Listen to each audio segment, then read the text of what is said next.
1,000 feet high. It's a very mountainous state.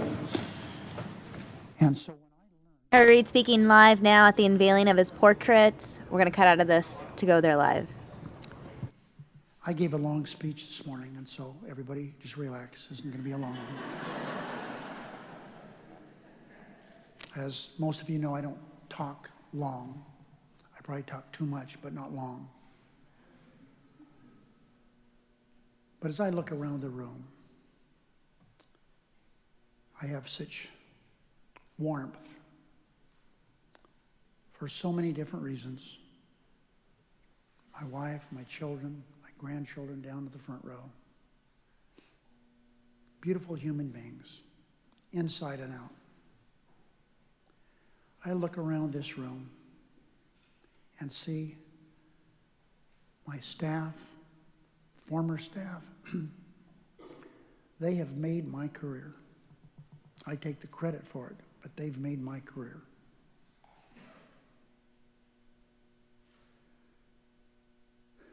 I look over here at senators I serve with now and senators I have served with. Oh, I feel so bad about John Glenn. He was such a hero. I can remember the first caucus I attended.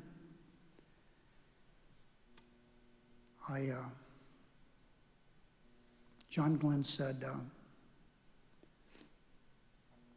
I'm going out on the aircraft carrier Kennedy Friday or Saturday, whenever it was. Anybody want to go with me? Not a person raised their hand except me. And as I said this morning, I don't go to a lot of stuff. One Super Bowl, one World Series, that was enough.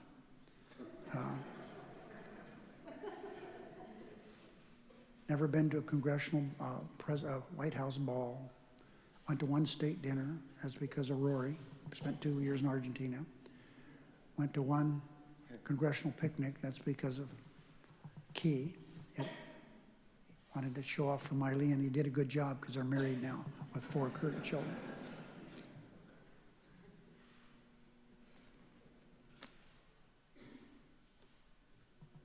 But I went out on the aircraft carrier. Once was enough for me. Boy, that was rough. But I was there with John Glenn. I want one more story about John Glenn. He called me when I decided I wasn't going to run again. He said, I'm so damn mad at you that you're not running again. I said, John, I hurt myself and I'm not going to be able to do that. He said, I'm still mad. He was so good to me. But as I look over here, I'm not going to go through the roll call, but gee whiz, what memories. Ben Nelson. Ben, I've said this before, I'll say it again. Ben Nelson gave up his career for something he believed in. I call him once in a while just to remind him. Because if there was ever anything that brings a tear to my eye, it's Ben Nelson and the sacrifice he made for the country. And he was right, it was the end of his career. So Ben, the nation owes you a lot. The people of Nebraska owe you a lot.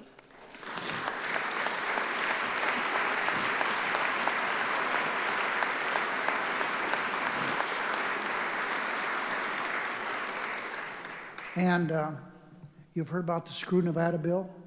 He's here that did it. There he is. Bennett, stand up.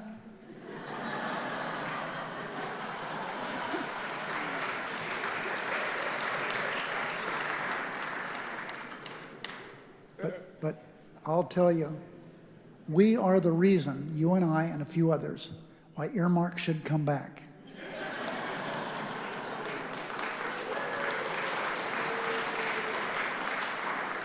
Because when we worked together, Barbara Mikulski, when we worked together, we did what the Constitution said we should do. We had congressionally directed spending. They were earmarks. Why should we, as members of Congress, give that authority to the White House? That's what's happened, and it's brought the Congress to a standstill. Bring back the earmarks.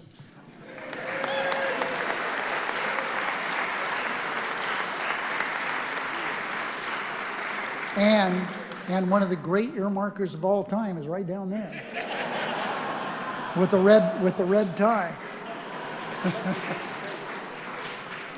So Bennett, thank you very much. You were a friend. I have so many fond memories of you. We did a lot of stuff together. Pete Domenici, we worked together. We got things done. Paul Sarbanes, the sage of the Senate. I would love to talk about each one of you because there's so many memories I have of everyone. I've served with 281 senators. Joe, you served with more than that, but I served with 281. And I say this without any reservation. There's not a single senator that I didn't like. It was hard to get here. You had to admire them just for that alone. And I said this morning, and I'll say it again, Mitch McConnell and I are lawyers. I was a trial lawyer. I went to court a lot, over 100 jury trials. And you know, I would be so upset at my lawyer opponent. How could he talk this way? He's wrong. He's wrong on the facts. He's wrong on the law. But when the case was over, that day of court was over, we walked out and we're friends. Everyone, I know you don't like the story, but Mitch McConnell and I are friends. We work together. We do our best to enunciate our cause, and I don't like what he does a lot of times. He doesn't like what I do most of the time, but that's okay. We understand what our jobs are.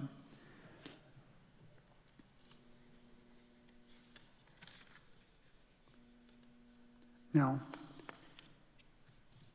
Nancy, thank you so much. I know that someone mentioned that I killed privatization of Social Security, but we did it together. I have found her to be so thoughtful, so kind, and so considerate. And Landra and I love her and love Paul. When Landra took over the spouses operation, they had a, what is it called? Show off your clothes. What's it called, Landra? Fashion show. And she, of course, if I do so say myself, she looks pretty good most of the time. And the only time she doesn't is when I catch her in her pajamas sometimes. But anyway.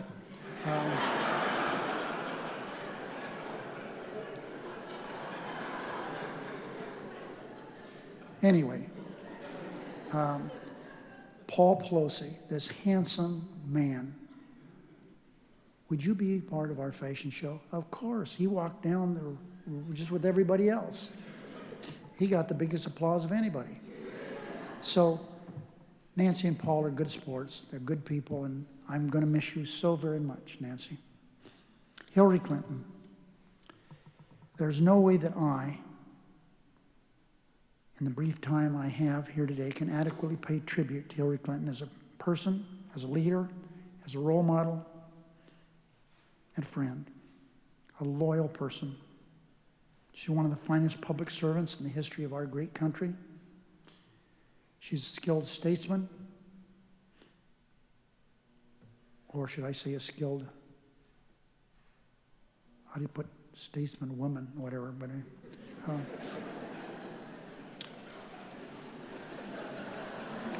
and of course, a dignified legislator, a good legislator, and a wonderful diplomat. So thank you very much, Hillary, for being here.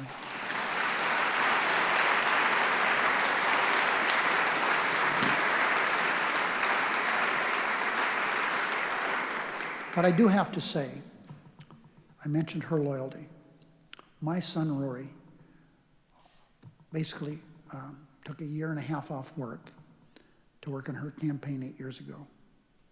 She has never forgotten that. When she comes to town, or Bill comes to town, Rory is part of the entourage that goes to dinner that night. So thank you for being who you are. I mentioned my staff, and the one person I didn't mention, and I should, because he devoted such loyal service to me. He was so good to me and to Landra and to his staff. And a lot of my staff that's here today were hired by David Crone. So David, thank you very much for all you've done.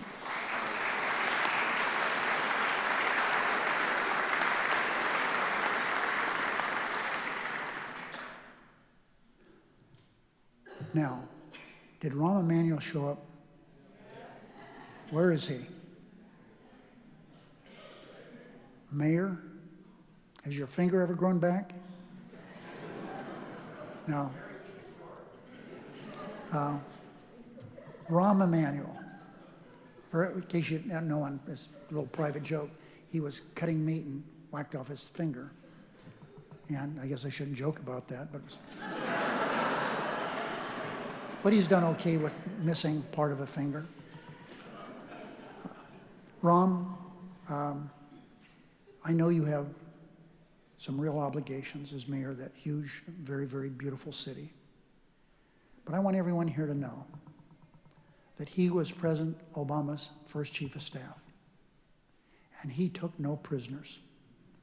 We worked so hard. That was during the first Obama Congress. You remember that, Joe? And we delivered big time. We worked hard together, and I was always a nice guy. He was not. Oh, he could be so tough. And as far as the language, we all know Rahm's language. He tried to convert me to a lot of those words, but I didn't fall for it.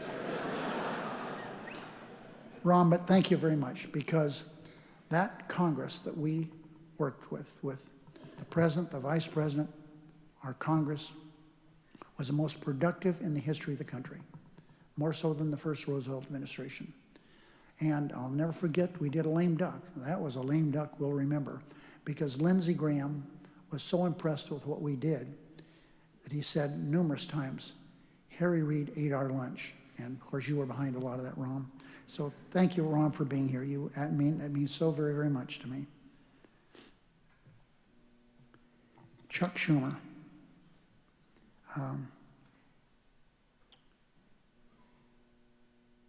He's my friend. He's going to be my successor. He's going to talk to us a little bit. And I appreciate the friendship that he's shown me, the sacrifices that he's made for the country, for Democrats, and for taking positions that he didn't want to take. He had the Democratic Campaign Committee twice. Wow. Well, Chuck, so thank you very much. I'm not going to tell you everybody how smart you are, because we already know that. Okay, I'll tell them. Everybody here, those of you who have taken the LSAT, you hate to hear that, huh? Yeah, I'll bet. Perfect score. SAT, perfect score. And he has a perfect score with me. Dick Durbin, what a great guy. We came together. We came to the Senate together. He, Schumer, and Murray, my leadership team, we've done it here together.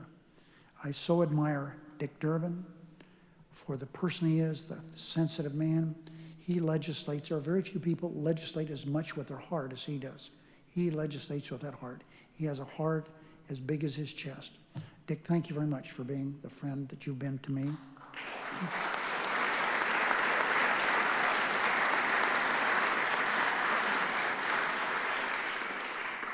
Patty Murray has been indispensable to me during my time as leader.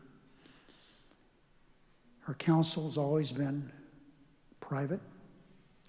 It's always been sage, and it's been direct.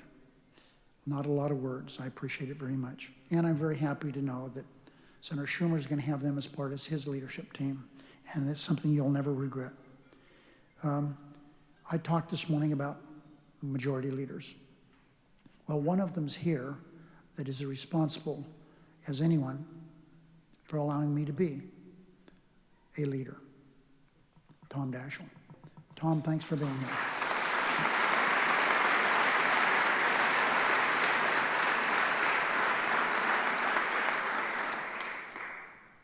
Shortly after I was elected the assistant leader of the whip, I went to him to complain about something. I thought he'd given one of the other senators a little too much. He says, stop that. He said, the whip's job, you're going to make it what you want it to be. And I did, didn't I? Yeah. So thank you a lot, Tom. Thanks for trusting me. You gave me the privileges of the floor. I was there when the Senate opened and when it left. Thank you so much. John Boehner was going to come. Did John show up? Well, good. Speech is getting too long anyway.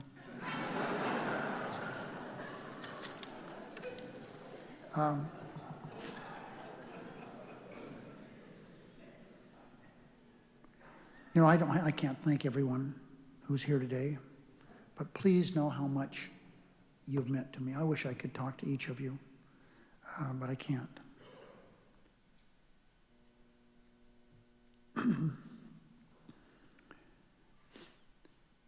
I talked this morning about my family.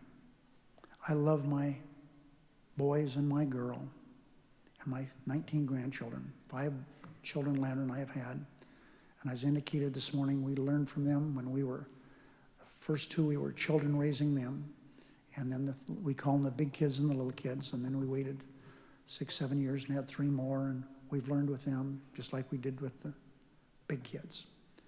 So I told everyone this morning that my desire in life has been and always will be to make sure that I let you know how much I care about you, how much affection I have for you, how proud I am of you, and the wonderful parents you are to my grandchildren.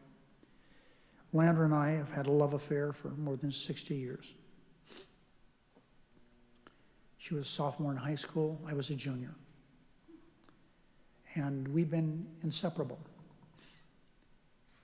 We've done it together. I mean, I would have dropped out of law school so quickly to go back to my friends in Nevada, but not with her. Mm-hmm. It was hard, but she knew what we wanted to accomplish together in life. She helped me always. Always has been my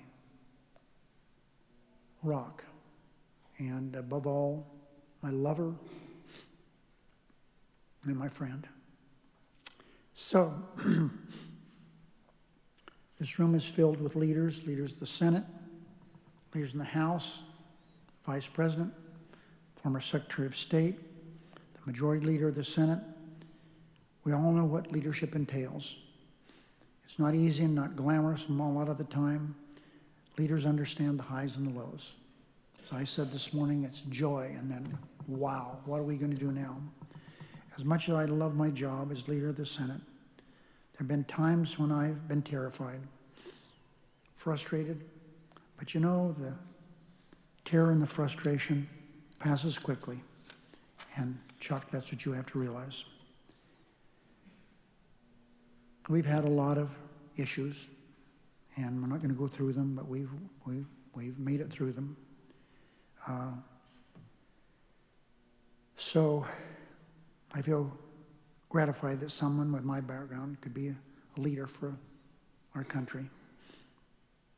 So now I'm going to introduce the person that's painted my picture. This young man worked for me. I first saw him when he was a little boy. His dad, who's here, worked for Senator Stennis in the Appropriations Committee. And Gavin can still remember. He was there drawing pictures. And I went up to him and said, what are you drawing? And talked to him a little bit. Well, he worked for me. He was 22 years old. He'd been with me 1.5 or 2 years. And he got sick, really sick. He had a tumor in his chest the size of a tennis ball. And we weren't sure he was going to make it. His parents weren't sure, and he certainly wasn't sure. Well, they're wheeling this young man into the operating room for this stunningly terrorizing event in his life. He says to himself, nobody's there to listen. He said, if I make it out of this, I'm not going to work in some office. What I'm going to do is draw pictures and paint. That's what I've done all my life, and I'm going to try to do that. And his good parents, when he got out of the hospital and was well, he moved in with them and spent years in their home perfecting his craft. Gavin Galakis is a great painter. He painted a portrait of my wife. Many of you have seen it in my office. He has paintings all over America. He's a portrait painter, a landscape painter, and above all, he's my friend. Gavin,